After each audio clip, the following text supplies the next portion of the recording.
भूर्भुवः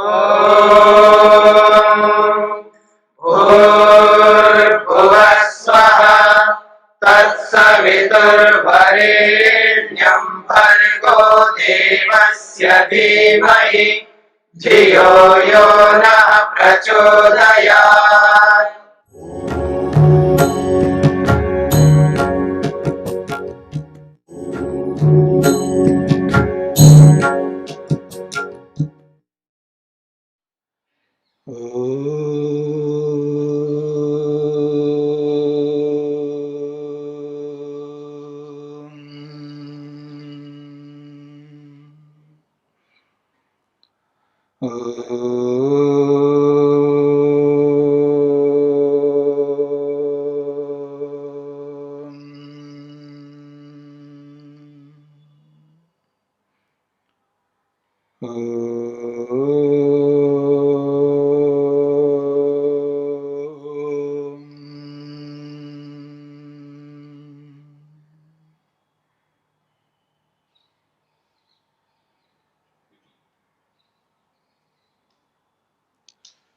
शुद्धि का पालन करने से क्या लाभ मिलता है? जब व्यक्ति स्वयं को पवित्र कर लेता है, शुद्ध कर लेता है, तो उस शुद्धि से जो उपलब्धि होती है उसको लेकर के महर्षि पतंजलि कह रहे हैं, शौचात स्वांग जुगुप्सा परे ही असंसर्ग। शौचात स्वांग जुगुप्सा, बहुत बड़ी बात कही है। शुद्धि का पालन करने से स्वांग जुगुप्सा, अपने ही शरीर के प्रति जुगुप्सा होती है, अनिच्छा होती है, मोटी भाषा में कहे तो घृणा हो जाती है, अथवा इसको दूसरे शब्दों में कहा जाए आसक्ति नहीं होती है। मनुष्य अपने शरीर के प्रति जितना आसक्त होता है उतना आसक्त दूसरों के शरीर के प्रति नहीं होता। आसक्ति तो होती है, जिस मात्रा में, जिस प्रतिशत में स्वयं के शरीर के प्रति जो आसक्ति होती है उस मात्रा में दूसरों के शरीरों के प्रति उतनी आसक्ति नहीं होती है। आसक्ति तो होती है, और जब व्यक्ति अपने आप को शुद्ध कर लेता है, अपने आप को पवित्र कर लेता है, तो ऋषि कहते हैं स्वांग जुगुप्सा, अपने शरीर के प्रति आसक्ति समाप्त हो जाती है। जब स्वयं के प्रति आसक्ति ही समाप्त हो जाए तो पर ही असंसर्ग, दूसरों के साथ तो आसक्ति रहेगी नहीं, ये कहना चाहते हैं। ये बहुत बड़ी उपलब्धि है, और यहीं पर हम असफल हो जाते हैं, क्योंकि जैसी शुद्धि होनी चाहिए वैसी शुद्धि अपने आप की न करने के कारण से हम अपने शरीर के प्रति भी आसक्त बहुत रहते हैं और दूसरों के शरीरों के प्रति भी आसक्ति बनी रहती है।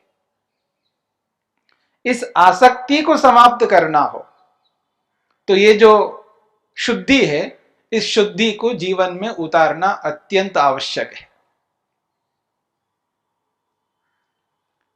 और इस सूत्र की व्याख्या करते हुए महर्षि वेदव्यास क्या कहते हैं? महर्षि वेदव्यास ने योगाभ्यासी के लिए अलग अलग शब्दों का प्रयोग किया है। कहीं ब्राह्मण शब्द का प्रयोग किया है योगाभ्यासी के लिए, कहीं विद्वान शब्द का प्रयोग किया है, और कहीं यति शब्द का भी प्रयोग किया है।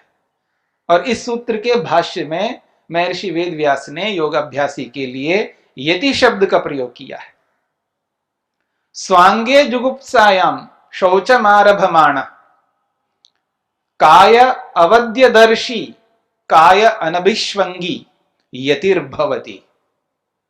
यतिर्भवति, यति शब्द से प्रयोग किया है। और ये यति शब्द जो है बहुत ऊंचा शब्द है। यति शब्द सन्यासी के लिए भी प्रयोग करते हैं आजकल।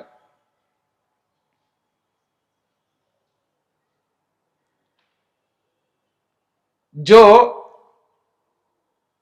संन्यास्त कर लेता है, सबको त्याग करता है, संन्यास धारण करता है, उसको यति के रूप में भी आजकल बोला जाता है। तो यहां पर योगाभ्यासी के लिए यति शब्द का प्रयोग किया है। शौचमारभमानः यति। योगाभ्यासी अपने आप को शुद्ध करना प्रारंभ कर दिया, अपने आप को साफ कर रहा है, शुद्ध कर रहा है, बाहर से भी और अंदर से भी। शौचमारभमानः, जब वो शुद्ध करता जा रहा है तो शरीर के प्रति उसको ये समझ में आता है ये तो बहुत निंदनीय शरीर है, इसको जितना ही साफ करता जाऊं उतना ही ये गंदा दिख रहा है। स्थानाद बीजाद उपस्तंभान निस्यंदनान निधनादपि कायमाधेय शौचत्वात् पंडिताई यशुचिम विदुः। वेदव्यास कह रहे हैं ये जो शरीर है, जिस शरीर की हम शुद्धि करते हैं, प्रातःकाल उठने से लेकर के रात्रि में सोने तक, पता नहीं कितने बार इस शरीर की शुद्धि करते हैं हम लोग। किसी न किसी रूप में इस शरीर को साफ सुथरा रखने का प्रयास करते ही हैं। लेकिन ऋषि कहते हैं ये तो बहुत अशुद्ध है, अपने आप में शरीर बहुत अशुद्ध है। केवल ऊपर का जो रेपर है ना, लेबल जो लगा हुआ है ऊपर का रेपर, बस यही उस अशुद्धि को रोके रखता है। जैसे किसी बकरी का खाल निकालते हैं ना, उसको देखने की इच्छा भी नहीं होती है ना, ऐसे ही ये जो चमड़ी हमारी स्किन है, मान करके चलिए कोई ऐसा यंत्र आ जाए, ये बहुत बहुत चमड़ी जो है ना बहुत नाजुक है और बहुत पतली है। अगर मान लीजिए कोई ऐसा यंत्र आ जाए और उस यंत्र से इस पूरी चमड़ी को निकाल दिया जाए आदमी का, मेरा ही निकाल देना पहले, फिर देखना कैसा भी शरीर हो, उसकी चमड़ी को हटा करके देखिएगा, इमेजिनेशन कर लो ना, कल्पना कर लो मन में, फिर देख लो अशुद्ध ही अशुद्ध है, अपवित्र है। वो कहते हैं शौचमारभमाना, वो अपने शरीर को शुद्ध करता हुआ योगाभ्यासी यति है, बहुत यत्न करता है अपने आप को बहुत साफ सुथरा रखने के लिए, बाहर से भी और अंदर से भी। पर वो जो जैसा जैसा शुद्ध करता जा रहा है, वैसा वैसा शरीर के बारे में उसको पता लग जा रहा है, पता ही लगता जा रहा है कि कितना ही साफ करूं उतना ही अधिक गंदगी निकल रही है शरीर से। कितने छिद्र है शरीर के अंदर, छिद्र ही छिद्र है, आदमी स्वयं छिद्रवान है, छिद्र ही छिद्र है शरीर में। तो गंदगी निकलती जा रही है। और विशेषकर जब गर्मियों के मौसम में देखा जाए, हे भगवान, जिसको ज्यादा गर्मी लगती हो फिर उसको देखा जाए, वो कहते हैं शौचमारभमाना स्वांगीय जुगुप्सायाम, अपने शरीर के प्रति अब उसको आसक्ति समाप्त होती जाती है। जो ठीक प्रकार से शुद्धि में विवेक पूर्वक अपनी शुद्धि करता जाता है, तो उसको स्वांगे जुगुप्सायाम, अपने शरीर के प्रति उसकी आसक्ति समाप्त होती जाती है। तब काय अवध्यदर्शी, अपने शरीर को निंदनीय के रूप में देखता है वो। अवध्य का मतलब है निंदनीय है, ये तो शरीर बहुत गंदा है। अब आसक्ति धीरे धीरे उसके अंदर समाप्त होती है, फिर वो काय अनविश्वंगी, अब शरीर में आसक्ति नहीं रहती उसकी। यह स्थिति तब आएगी जब हम शुद्ध करना प्रारंभ करें। आप कह सकते हैं कि हम तो रोज स्नान करते हैं, शुद्ध करते ही है, और आजकल तो गर्म पानी से शुद्ध करते हैं, हमें नहीं दिख रहा है। हमें तो और आसक्ति बढ़ती जा रही है ऐसा लगेगा।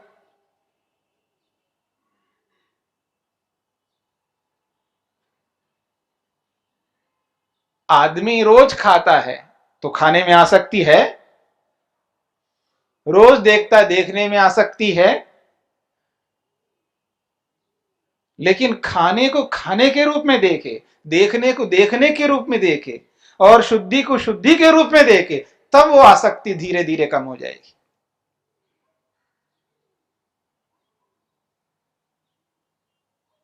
उस रूप में हम नहीं देख पाते, उस रूप में हम शुद्धि नहीं कर पाते। कई बार आदमी खाना पूर्ति के लिए करता है। खाना पूर्ति समझते हैं ना? एक होता है श्रद्धा से करता आदमी, भक्ति से करता आदमी, रुचि से करता आदमी, तन्मय होकर के करता है किसी काम को, तब उस काम का महत्व समझ में आता है उसको। मेरी बात समझने का प्रयत्न करना। हवन करते हैं, सब लोग करते हैं, करने वाले जितने भी है, लेकिन जो व्यक्ति श्रद्धा से रुचि से तन मना होकर के करता है तो यज्ञ के बारे में वो बहुत ज्यादा समझने लगता है। ये भार है, सुबह उठ करके फिर अब वैसे सर्दी है, अब जाना पड़ेगा, अब करेंगे, अच्छा कर रहा है आदमी जबरदस्ती। किसी को कह दिया कहीं झाड़ू लगा दो, लगाएगा। मान लीजिए मैं कह दूं आप में से किसी को भी कह दूं आपको झाड़ू लगाना है, यहां पर मैं भी लगाऊंगा, आपको भी लगाना है, और वो लगाएगा। वो समझ रहे मेरे? मैं ये कहूंगा नहीं आपको ही लगाना, मैं नहीं लगाऊंगा, तो शायद ना लगाए, जवाब दे दे वो। ठीक है। अगर मैं ये कहूं कि आप भी लगाओ मैं भी साथ में लगता हूं, दोनों मिलके झाड़ू लगाएंगे, झाड़ू लगाएगा वो। बच नहीं सकता कोई, कोई ऐसा आदमी नहीं है कि वो कहेगा मैं नहीं लगा सकता, सबको लगाना पड़ेगा। शुद्धि तो सबको करनी है, और जबरदस्ती से लगाएगा एक आदमी और एक बहुत श्रद्धा से लगाएगा। तो जो व्यक्ति श्रद्धा से, निष्ठा से, भक्ति से, विवेक से जब शुद्धि करने लगता है, तब उसको यह समझ में आता है कि शरीर क्या है। उसके बिना नहीं समझ में आता है। यूं तो रोज स्नान करता आदमी, रोज शुद्ध करता है, कितने बार शुद्ध करता अपने, और फेस को तो पता नहीं कितने बार धोता रहता आदमी। करते रहो आप, लेकिन जिस विधि से, जिस रीति से हमको साफ करना है, अगर उस रीति से हम साफ करने लगे अपने आप को, तब पता लगेगा शरीर क्या है, क्योंकि वहां विवेक काम करता है। तो महर्षि वेदव्यास यही कहना चाहते हैं, शौचमारभमाना स्वांगे जुगुप्सायाम काय अवध्यदर्शी। शरीर को तो वो उसी रूप में देख रहा है। ये तो सारा का सारा झगड़ा जो है ना, इकाई के कारण है, एकत्व के कारण है। आप में से जिन्होंने भी न्याय दर्शन पढ़ा होगा उनको पता है, तन निमित्तम तो अवयवी अभिमान, और कुछ नहीं। जिस किसी भी वस्तु को एक के रूप में आप देखोगे तो आकर्षण निश्चित है। यदि हम शरीर को इकाई के रूप में, एक वस्तु के रूप में देखेंगे तो आकर्षण से बच नहीं सकते। अगर आकर्षण से बचना है तो उस शरीर को बौद्धिक स्तर पर टुकड़े करके देख लेना, खाल उखाड़ करके देख लेना, नाक काट करके देख लेना, आंख को फोड़ करके देख लेना, बौद्धिक स्तर पर।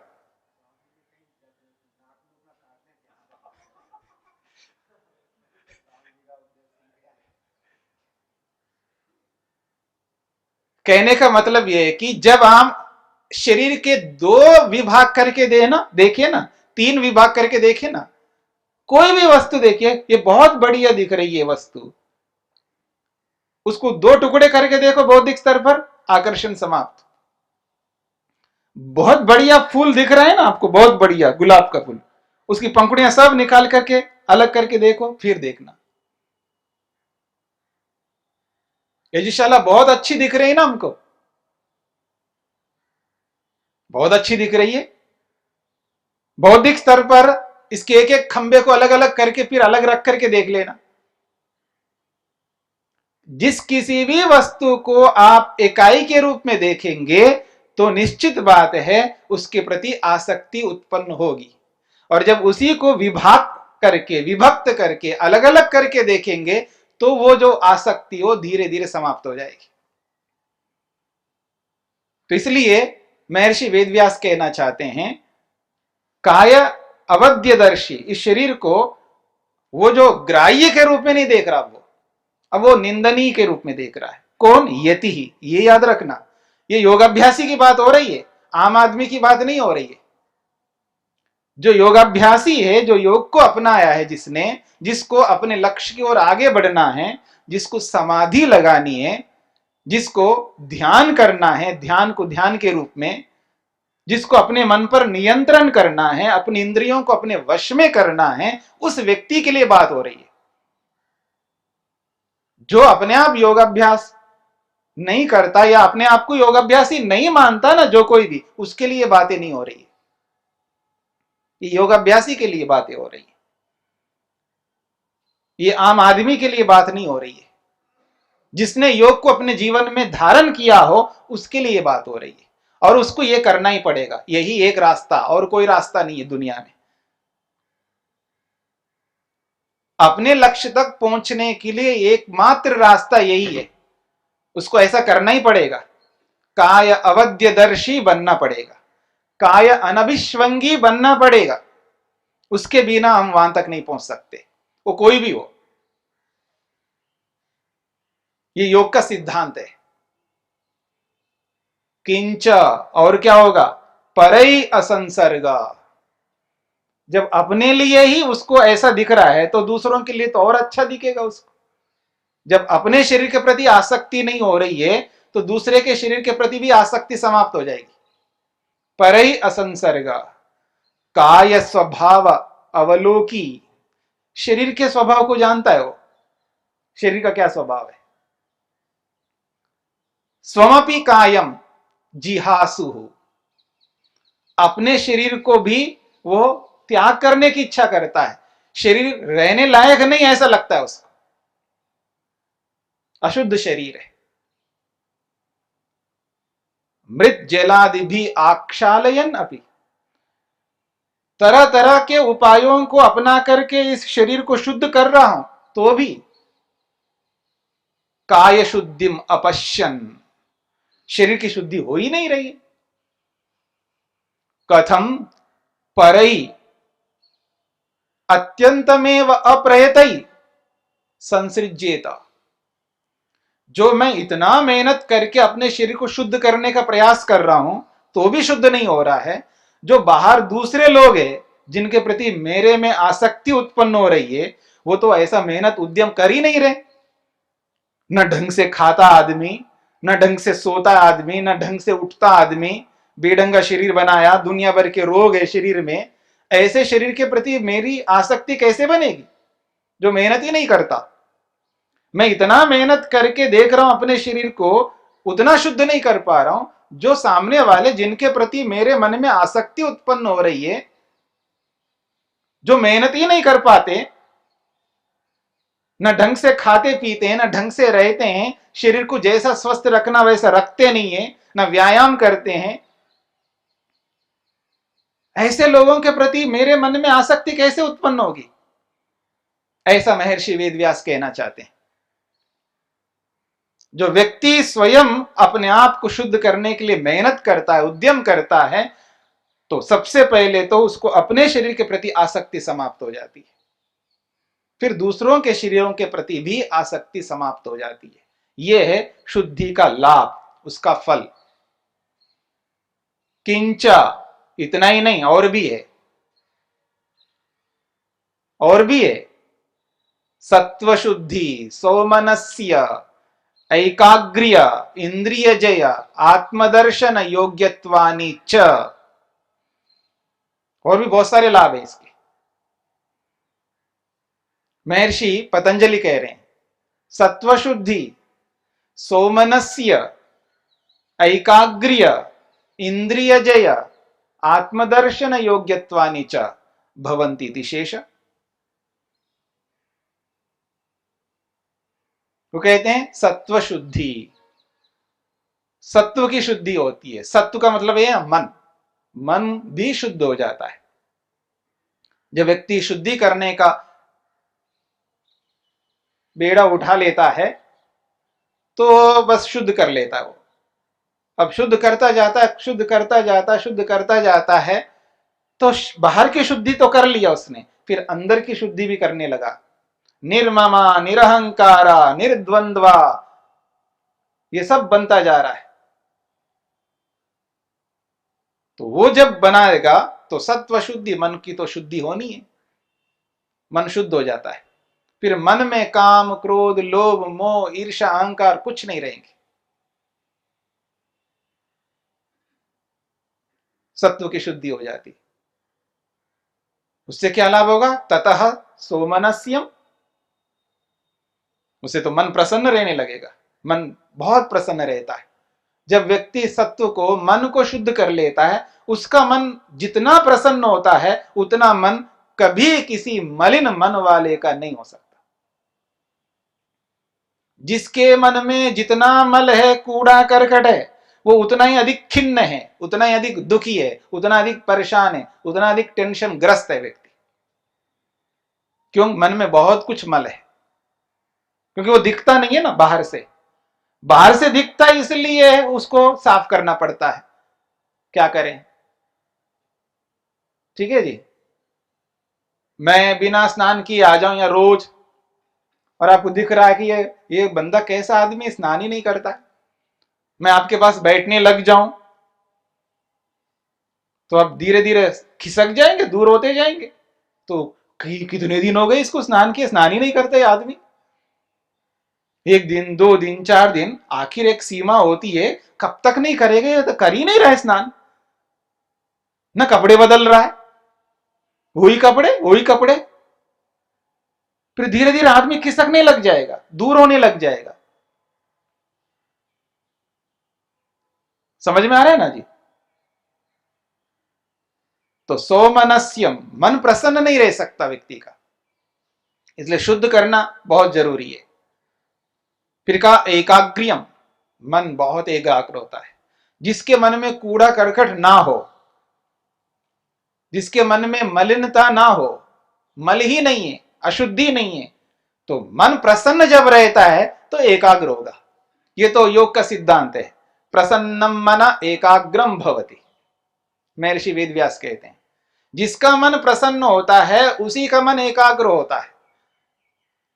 तो समझ लेना, जो परेशान होते हैं ना हम लोग कि क्या करें, मन लगता नहीं, भगवान में लगता नहीं, ध्यान में लगता नहीं, संध्या में लगता नहीं, क्यों लगेगा? मन खिन्न है, मन प्रसन्न नहीं है, मन अशांत है। मन में प्रसन्नता लानी होगी पहले। जब आदमी खुश होता है ना, एकदम मन लगाता है उसमें। जब आदमी खिन्न होता है तो उसका मन कितना ही कोशिश करो, लगेगा ही नहीं। इसलिए मन को प्रसन्न करने की चेष्टा करो, और मन प्रसन्न होगा शुद्धि से, शौच से, साफ सफाई से। तो कहते हैं सत्व शुद्धि सोमनस्यम, ततः एकाग्र्यम, एकाग्र हो जाता व्यक्ति। और जो व्यक्ति ये हुनर प्राप्त कर लेता है, मन को अपने काबू में रखता है, जैसे एक मदारी बंदर को काबू में रखता है ना, ऐसे ही एक योगाभ्यासी अपने मन को अपने नियंत्रण में भी कर लेता है, तो इंद्रिय जय, इंद्रियों को जीत लेता है। तो बहुत बड़ी बात है ये। जो हम आंखों से देखते हैं ना, जिनको बार बार देखने की जो इच्छा होती है, बार बार रोकते फिर देखते, रोकते फिर देखते, रोकते फिर देखते हैं, क्योंकि मन चाहता है। जब तक मन चाहेगा ना, तब तक आंखें देखेंगी। उनको कितना ही कोशिश करो ना, इधर देखिए मेरी ओर, आप मुंह फिर लो ऐसे, फिर ऐसा हो जाएंगे, फिर ऐसे, फिर ऐसा हो जाएंगे, फिर ऐसे, फिर ऐसा हो जाएंगे, फिर ऐसे, फिर ऐसा हो जाएंगे। ये चलता रहेगा, क्योंकि मन को रोका नहीं है, आंखों को रोकने की चेष्टा हो रही है। समझ में आ रहा है ना? बहुत बढ़िया व्यंजन है, ऐसा मन में आ रहा है, मन में आ रहा है ऐसा। और जब मन में ऐसा आ रहा है तो आप जीभ को रोक ही नहीं सकते। आप लोगे, जीभ में रखोगे, फिर हटाओगे, नहीं खाऊंगा, नहीं नहीं खाऊंगा, नहीं नहीं खाऊंगा, और खा जाओगे। ठीक है ना, क्योंकि मन को रोका नहीं है, मन काबू में नहीं है, तो जीवा कैसे काबू में आएगी। मैं नहीं बोलूंगा, इनको नहीं बोलूंगा, नहीं बोलूंगा, नहीं बोल डालता हूं, गुस्सा नहीं करूंगा, करूंगा नहीं करूंगा, और कर डालता हूं। क्यों? मन को नहीं रोका, वाणी को रोकने की प्रयास कर रहे हैं, वाणी को रोकने का प्रयास। तो इस प्रकार से जितनी भी हमारी इंद्रियां हैं, 10 इंद्रियां, वो सारी की सारी इंद्रियां काबू में आ जाएंगी, क्योंकि हमने मन को रोक लिया, मन को पकड़ लिया। ये तो मक्खियां हैं, रानी मक्खी जो है जिधर जाएगी ना, बाकी मक्खियां उधर ही दौड़ेंगी। रानी मक्खी को काबू में कर लिया ना, बाकी मक्खियां अपने आप मंडराती रहेंगी उसके पीछे। जहां मन वहीं पर इंद्रियां, जहां मन वहीं पर इंद्रियां। इंद्रियों को रोकना हो तो मन को पकड़ के रखना होगा, यही प्रत्याहार है। नहीं तो आदमी एक एक इंद्रिय को रोकने की चेष्टा करता है, ये इंद्रिय पकड़ में आने लगती है, दूसरी इंद्रिय दौड़ने लगती है।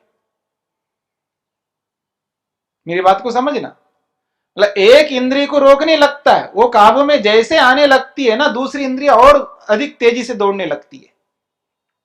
फिर उसको काबू में रखने लगता है तो तीसरी इंद्रिय दौड़ने लगती है, उसको काबू में रखने लगता है तो पहली इंद्रियां फिर दौड़ने लगती है। तो जितनी बार भी आप कोशिश करो, जितना ही करो, तो इंद्रियां वैसे काबू में आने वाली नहीं है। और एक एक इंद्रिय के पीछे कब तक पड़ेंगे? 10 इंद्रियां हैं, इसलिए एक को पकड़ के रखो तो बाकी सब अपने आप पकड़ में आ जाएंगे। तो एकाग्र्यम का यही मतलब है, मन को पकड़े रखो, मन को एकाग्र करो, तो इंद्रिय जया, इंद्रियों को जीत लेंगे।